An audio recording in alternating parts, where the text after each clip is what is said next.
Émilien frôle l'élimination. Cette question qui l'a sauvé à 6 secondes de la fin du chronomètre dans les 12 coups de midi ce dimanche 30 mars, Émilien des 12 coups de midi a failli perdre sa place de maître de midi. Découvrez quelle question l'a sauvé de l'élimination. C'est du jamais vu dans l'histoire des 12 coups de midi. Après plus de 540 participations et des milliers de questions de culture générale, Émilien s'impose comme le maître des maîtres de midi. En près d'un an et demi, le jeune étudiant en histoire a accumulé des dizaines de cadeaux Kesa, mère stock. Quant à sa cagnotte, de plus de 2 millions d'euros, c'est sa grand-mère qui veille dessus.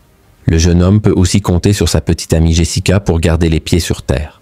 Malheureusement, ces gains impressionnants entraînent également des mauvais commentaires sur les réseaux sociaux et de plus en plus d'internautes réclament le départ du Vendéen de 22 ans, allant même jusqu'à supposer que le candidat est favorisé par la production. Il est très fort. Jean-Luc Reichmann, 12 coups de midi, encore impressionné par les talents d'Émilien pour autant, le jeune homme a lui aussi ses failles. Dans l'édition de ce dimanche 30 mars, et alors qu'il était en danger face à son adversaire du jour, Romain, Émilien a dû répondre à la question « Dans quel pays des Balkans trouve-t-on une capitale qui partage son nom avec la fille ?» de Francis Ford Coppola. Sans hésiter une seconde, Émilien a affirmé « Bulgarie ». Il est très très fort cet Émilien.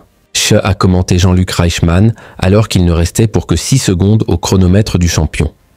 Mais pas de quoi lui donner des sueurs froides, car son concurrent s'est incliné la seconde suivante. En gagnant cette nouvelle édition, Émilien se qualifie pour sa 550e participation dès demain.